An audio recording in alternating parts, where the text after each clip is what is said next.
Transitions are really hard. As a mom of three, I know that. From kindergarten to middle school to high school, and even in my family, we are headed to college in the fall. That is what we're talking about today, lining up transitions for students to ensure that in your world of special education and school support, that your kiddo has everything that they need to be successful. Welcome to the Special Education Strategist podcast, where we provide valuable information and practical tips for parents navigating the world of special education. I am your host, Wendy Taylor. Today, we're discussing an important topic: transition considerations for older students and preschool under IDEA, Individuals with Disabilities Education Act, in special education. We're going to dive right in. The first part, I'm going to talk about transition considerations for older students. I'm going to give you 14 tips. All right, so hang tight. So parents, you guys got to plan ahead and consider all the different aspects when it comes to transitioning. These considerations are going to offer you a comprehensive roadmap to support your older children with disabilities during this crucial and critical transition phase. So here are some key points to remember. Individualized transition plan. I want you to work closely with the school's special education team to develop an individualized transition plan.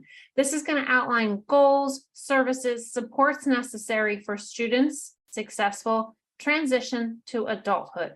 And this starts pretty early. When we think about transition, I want you to think about the parent input statement. And I know I first just prefaced this that we're going to talk about older students first, but let's just back it up a second. When we talk about that parent input statement, I want you to think about your student in 6 months, 1 year, 3 years, and 5 years. Nothing, of course, is set in stone. We know this as parents, we know this as professionals, but what I want to encourage you as a parent is to think about not only submitting that parent input statement for that IEP cycle, which is that year time frame, but really start thinking about where do you see your child and where does your child see your child, right? So that's really important to think about.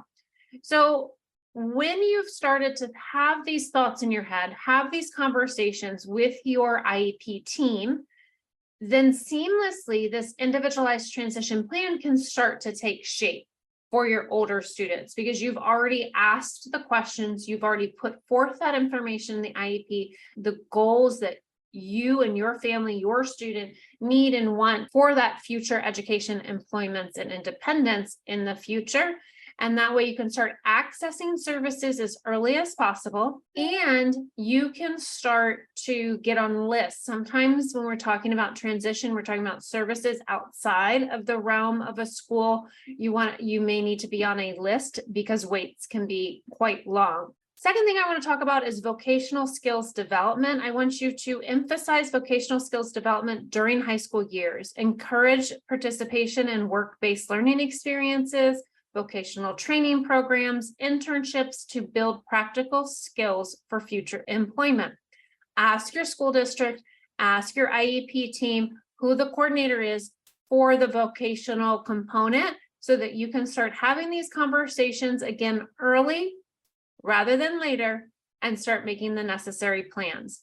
If post-secondary is an option, I want you to research, explore opportunities for post-secondary education or specialized training programs that cater to your students' interests and abilities, and ensure that when you're researching, if you're doing post-secondary education, talk to their department in terms of what does that look like for a child with the specific gaps that your child is experiencing, your student is experiencing, to ensure that that college can really truly support your child's learning needs. And that is really important to know, to ask the specific questions, because colleges will say, yes, we support a student, but really ask the specific questions that are aligned with your student's needs. Let's talk about independent living skills. I want you to help your student develop essential independent living skills such as hygiene, managing money, meal planning and preparation, transportation, public transportation, how to access that if you're in an area that you have access to public transportation, housekeeping skills, all of those things, again, start early. I know we're talking about our older students, but talk about those independent living skills, incorporate them into your child, your students' daily, weekly, whatever that may be, so that they can start to build their role and their capacity with these skills. Self-advocacy, we always want to encourage self-advocacy. Involve your student as much as possible in their IEP process, that decision-making process, promoting their ability to express their needs and preferences. If your student has a question and they're nervous and uncertain, to ask their teacher. Start young. You can help them formulate an email, how to write that email, how to start that conversation. So really empowering your student to self-advocate for themselves so that they can be better prepared for lifelong learning. And then we're going to talk about person-centered planning. Ensure that transition planning focuses on your students' unique strengths, interests, and goals. So it's important to involve, again, your student in the process. Consider their input when setting goals and determining the necessary support. Again, I know I'm sounding like a broken record, but start early. As much as they can give input of what works well for them in a classroom, what doesn't work well. That way we can start thinking about what may work well on a job, what may work well at post-secondary institutions, what may work well with independent learning and living. So kind of really thinking ahead, again, that 6 months, 1 year, 3 years, 5 years. Okay, number 7, we're talking about community connections. You want to help your student establish connections within the community that align with their interests and career aspirations. So it can involve volunteering, participating in community organizations or clubs, attending career fairs, network events, thinking about what they're interested in. Facebook has a lot of groups, a lot of parenting groups out there, a lot of community groups. So you can really try to figure out and hone in the community that best suits your students' interests and needs. Explore and assess potential benefits of assistive technology that can enhance your child's independence and productivity in various aspects of life, including that education, that employment, and that daily living skills. And think about those post-education options. Research and visit post-secondary education institutions that offer programs for students with disability, and understand that their admission requirements, available supports, and accommodations to make an informed decision. So back to asking those questions, get a feel for the community that's on that campus to ensure that it's going to be a good, not only learning fit for your student, but also they're living there. So make sure that they have access to what they need to be successful in independent living. Financial planning, start considering financial planning early on, investigate potential funding sources, scholarships, grants that can help support your students' transition and any ongoing needs that they may have. In the event that you need guardianship or decision-making, depending on your student's level of independence, it may be necessary to explore guardianship or supported decision-making options as they reach adulthood. So always seek a legal advice to understand the process and make informed decisions. If you have a student that's about to turn 18, it is very critical, even in their medical world, once they turn 18, they're considered that an adult, and physicians will not include you. So make sure that you have the proper document that you can, if you need to be included in medical conversations, if you need to be included in the financial part of it, that you have the proper decision-making documentations outlined. All right, in the home stretch, we have 3 more for our older kids. Think about employment opportunities, collaborate with the vocational rehabilitation agencies, job placement services, and disability service organizations to identify employment opportunities, internships, or apprenticeships suitable for your students' skills and interests. If you're not sure where to start, I would start by asking your case manager of your child or your student's IEP, your IEP team. You can call the district. They will have somebody that is in charge with vocational rehabilitation and job placement services for that school district that you can connect with, have a meeting, ask questions to ensure that you're really setting up your student for success. Think about health and healthcare transitions.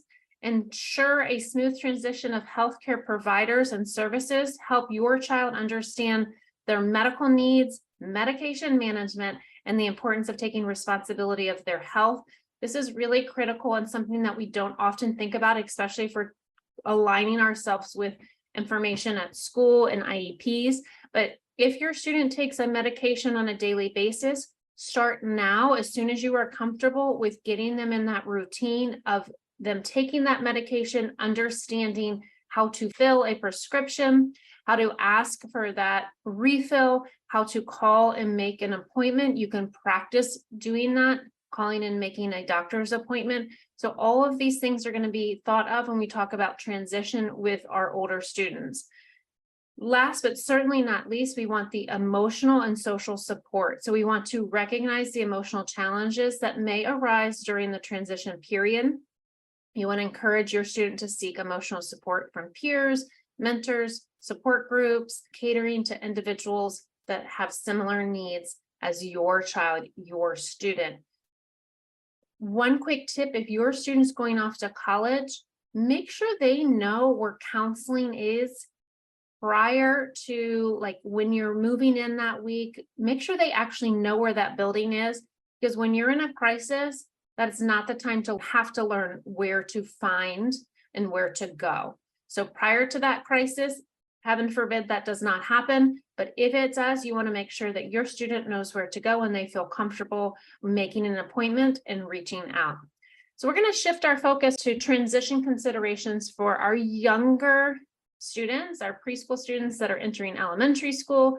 So starting elementary school is a significant milestone.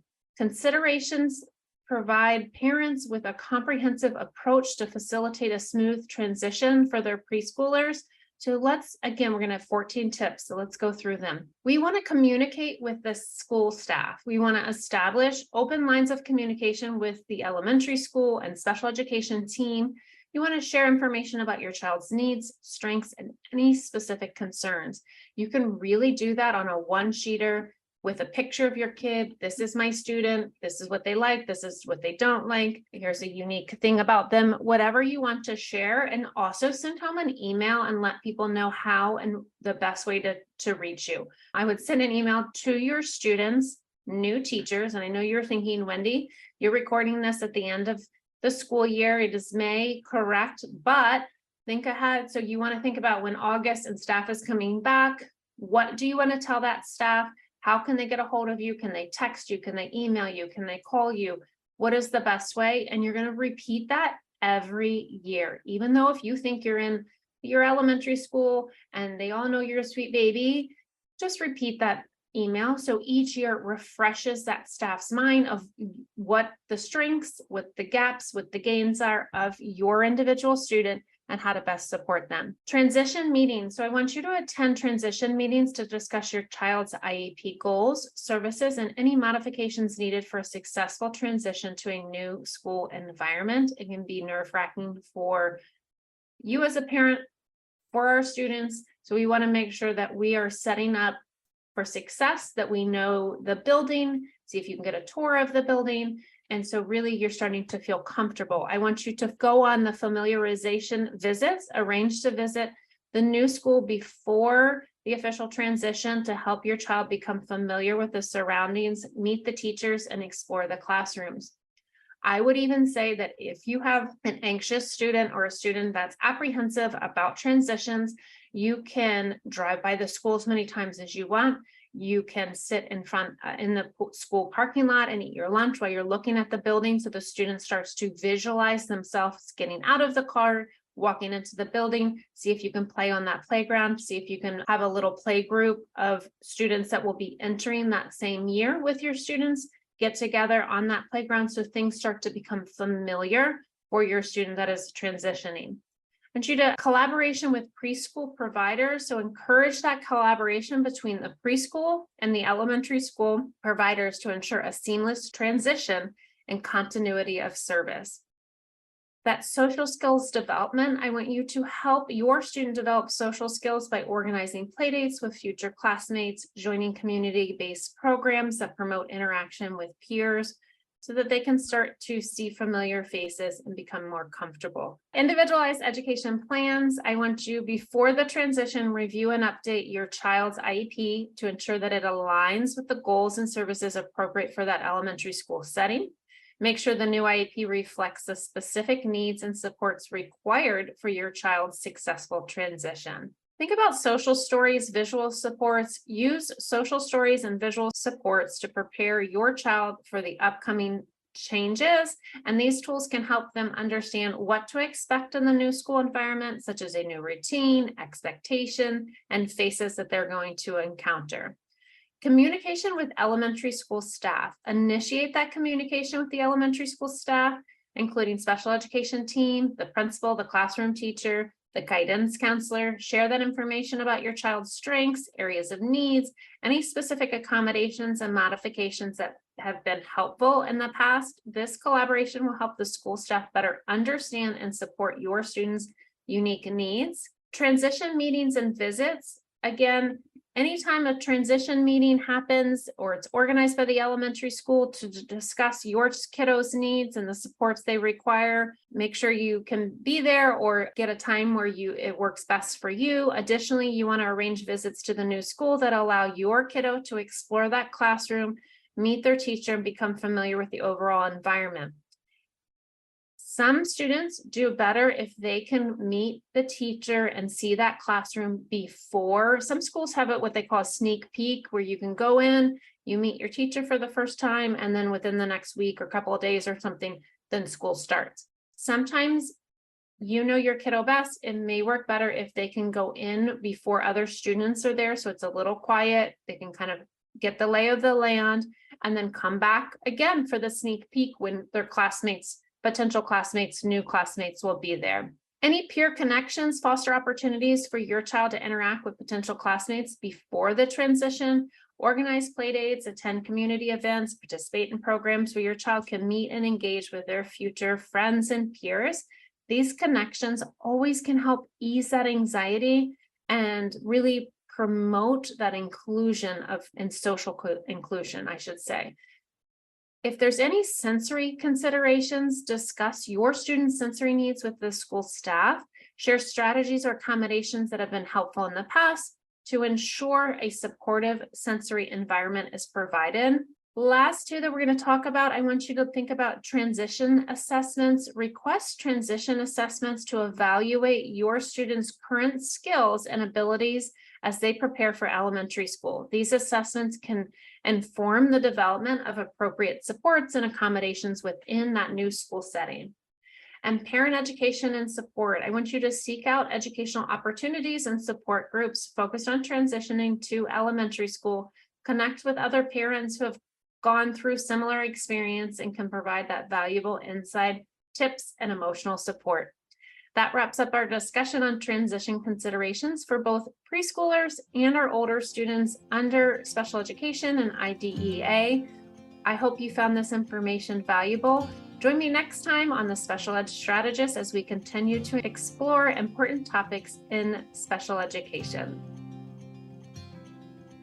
Again, I'm your host, Wendy Taylor, and I'm obsessed with helping families and professionals bridge learning gaps, access special education services, and build kick-butt IEPs.